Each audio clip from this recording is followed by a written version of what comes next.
नमस्कार, मैं Sanjay Upadhyay. Offbeat one में आपका स्वागत है। कल कांग्रेस, मेरा मतलब इंडिया महागठबंधन की यहाँ एक महा बैठक हुई दीघा रिसोर्ट। इसके पहले भी 3 बैठकें हुई। 3 बैठकों में अब तक वह बादल छंटा नहीं कि मुख्यमंत्री का चेहरा कौन बने। लेकिन यह कोई जरूरी नहीं कि जो नहीं दिखता वो सत्य नहीं हो, या जो दिख जाता वही सत्य हो। सच तो ये है, कल की बैठक में ये क्लियर हो गया है कि बिहार के महागठबंधन के मुख्यमंत्री चेहरा सीएम फेस तेजस्वी प्रसाद यादव ही होंगे। इस बात पर मुहर या स्वीकार्यता राष्ट्रीय जनता दल को तो पहले से ही थी, और होती भी क्यों नहीं, कांग्रेस को भी इस बात की स्वीकार्यता हो चुकी। Senior leader Shakeel Ahmed clearly बोलते हैं कि जब गठबंधन के हम मेरे नेता तेजस्वी प्रसाद यादव हैं, तो फिर निर्विवाद इस पर कोई सवाल ही नहीं उठना चाहिए कि वो सीएम फेस होगा कौन। और वो एक और तर्क दे कि मेरा पार्टी एक स्ट्रक्चर पर आधारित, माने उनकी पार्टी कांग्रेस की पार्टी एक स्ट्रक्चर पर आधारित, लेकिन वह स्ट्रक्चर, ये उनकी बात है, लेकिन वह स्ट्रक्चर बिहार में काम नहीं कर, उसकी संरचना यहाँ पर ध्वस्त।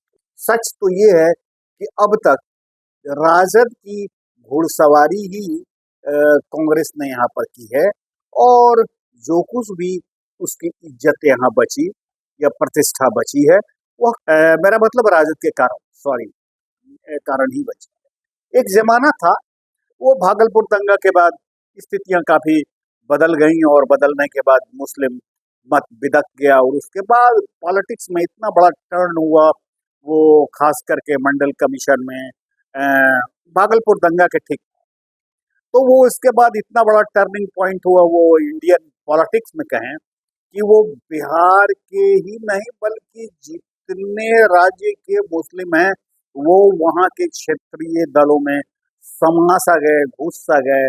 नतीजा यही देखने को मिला बिहार में कि मुस्लिम समुदाय भी वो राष्ट्रीय जनता दल के साथ घुस लिया, समा लिया, अपने को समाहित कर लिया, और वो भारतीय जनता पार्टी के खिलाफ एक कट्टरपंथी पार्टी मानकर उसके खिलाफ वो एग्रेसिव वोटिंग करता है। खैर, ये बात अलग है। अब बात मैं कर रहा हूँ कि सीएम फेस पर इतना बावेला क्यों। इतना बावेला तो बिहार के वो प्रभारी हैं कृष्णा अल्लावरू, वो मुस्कुराते हुए कहते हैं कि अभी सीएम फेस क्लियर नहीं हुआ, अभी तो बैठकें जारी हैं, चुनाव बाद ये तय होगा, बाद में देखा जाएगा। ऐसी ही कुछ बात दीपंकर भट्टाचार्य का। लेकिन ठीक उलट कांग्रेस का ही एक धड़ा न कहे, कांग्रेस में कोई फैक्शन है नहीं फिलहाल, कोई फैक्शन नहीं। ये पॉलिटिक्स है जो अखबारों में छपता है, हेडलाइन में जो छपता है, नेता जो बोलते हैं, वह राजनीति का अंतिम निष्कर्ष नहीं हो। संभव है दिल्ली दरबार के ये एक मजबूत स्तंभ रहे कृष्णा अल्लावरू, इनको कह दिया गया होगा, यह निर्देश प्राप्त हुआ होगा कि बिहार में कांग्रेस रीढ़ विहीन हो गई है। ऐसी स्थिति में अपनी रीढ़ को मजबूत बनाए रखने के लिए तेजस्वी प्रसाद यादव का नाम मुख्यमंत्री के रूप में फिलहाल न ले। ये एक अलग बात है कि पिछले चुनाव में 74 सीटें उन्होंने लाई, मेरा मतलब कि राष्ट्रीय जनता दल ने लाई, कांग्रेस ने तो उतनी सीटें नहीं लाई। प्रोपोर्शनल रेट में भी देखे तो उतनी सीटें जितनी मिली थी उतनी नहीं लाई। तो मेरा मतलब यह शकील अहमद ने तो बिल्कुल क्लियर कर दिया कि देखिए, जो गठबंधन का नेता होगा वही मुख्यमंत्री के पद का दावेदार होगा, और लाख या कई सीनियर लीडर के होने के बावजूद भी तेजस्वी प्रसाद यादव बिहार के मुख्यमंत्री के चेहरे हैं, और उनके ही चेहरे पर चुनाव लड़ा जाए। नेचुरल है, 32% के आसपास एमवाई का इंटैक्ट वोट है, और अब तो सहनी वोट भी उनको मिल सकता है। कई जगहों पर, खास करके उत्तर बिहार में सहनियों की स्थिति काफी मजबूत है। मेरा मतलब समस्तीपुर में है, मोतिहारी, कई विधानसभा क्षेत्रों में, उत्तर बिहार में खास, मेरा मतलब करीब